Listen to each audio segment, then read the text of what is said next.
બરાબર. હું એક જ સરકારને એક જ સવાલ કરવા માંગુ છું કે યુએન મહેતા જેવી હોસ્પિટલોમાં પેશન્ટ એડમિટ હોય છે તો એને આયુષ્યમાન કાર્ડ કે પીએમજેવાય ની કોઈ પણ યોજના માટે 3 દિવસ 4 દિવસ 5 દિવસ લાગતા હોય છે. અહીંયા ઇમરજન્સીમાં કેવી રીતે એ લોકોને એપ્રુવલ આપી દીધી? બીજું, કેમ્પમાં ગણી ગણીને એવા જ માણસો કેમ ભેગા કરે કે જેનું આયુષ્યમાન કાર્ડ કે પીએમજેવાયમાં કામ નામ ચાલતું હોય? એનો મતલબ એ કે આ લોકોનું ઉપરથી નીચે સુધી ગવર્મેન્ટ સાથે સેટિંગ છે. સેટિંગ થી જ બધું ચાલતું આવ્યું છે. એ અમને ધ્યાનમાં આવી ગયું છે આજે. બરાબર, બધું કમ્પ્લીટલી સેટિંગ છે. અને હવે અમે હોસ્પિટલ કેર કમિટી આમ આદમી પાર્ટી હવે નવો મુદ્દો અમે લેવાના છીએ કે ડોક્ટર નથી પણ પ્રાઇવેટ હોસ્પિટલ ખોલીને બેઠા છે.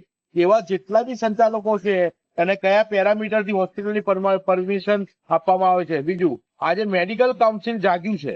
બરાબર, આના પણ મેડિકલ કાઉન્સિલનું રિઝલ્ટ મને ખબર છે. કારણ કે મેડિકલ કાઉન્સિલ કોઈ બી જાતની સાબિતી જોયા વગર ક્લીન ચીટ આપી જ દે છે. બરાબર છે. એટલે 10 દિવસ કે 15 દિવસ પછી મેડિકલ કાઉન્સિલ આ લોકોને ક્લીન ચીટ જ આપવાની છે, એ મને ખબર છે.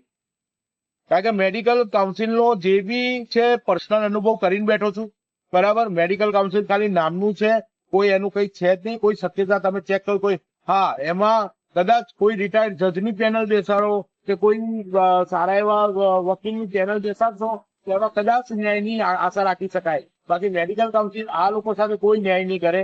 અમે અત્યારે હાલમાં અહીંયાથી સીધા એમના ગામ તરફ જઈએ છીએ, જ્યાં બનાવ બન્યો છે. બોરીસણા ગામ, કડી તાલુકાનું ગામ છે. ત્યાં અમે જઈ રહ્યા છીએ. ત્યાં જોઈએ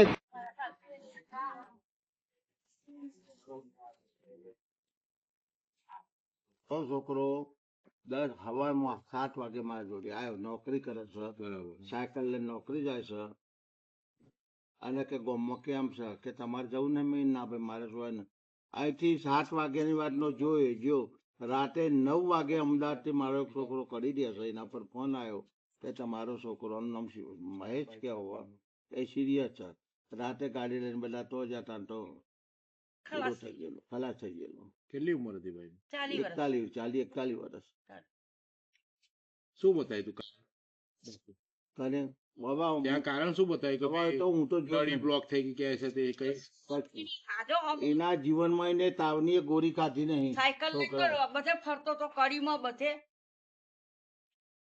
કડી જવું હોય તો કોઈ દિવસ બસમાં નહીં બેઠો તો આ સાયકલ પડી, સાયકલ લઈને જ જવાનું. કલોલ જવું હોય તો સાયકલ લઈને જ જાય. કદી જીવનમાં એને ગોળી નથી ખાધેલી. આ તો અમે 5-6 વાગ્યા મળ્યા, હજુ ઘેર જેમ ના આવ્યો મહેશ નોકરીથી. અમે તો મીન બચવા જોયું છે ભાઈ, બંધો નહીં. આ તો રાતે ફોન 9 વાગે મારા છોકરાને તો કરી આવ્યો. ગામના 19 માણસો લઈ ગયો. લઈ લે બીજું લેતી લેવું છે પાણી. ગામની 19 વ્યક્તિઓ સાહેબ તો લઈ ગયા હતા. એમાંથી આવો બધું ત્યારે માણસો અને એવું બધું કશું જ નહીં. એક દાન તો બધું થઈ ગયું. સવારે જાય ને વાજે તો આવતો સામાન્ય આપણો ઓપરેશન પથરી નું તો આગલા દાવ કે ભાઈ જમીન ના તાલુકામાં 4 ગામમાં છે એવું કે 4 ગામમાં આવું થયેલું આના પહેલા, પણ કોઈ કઈ કાર્યવાહી થયેલી નહીં.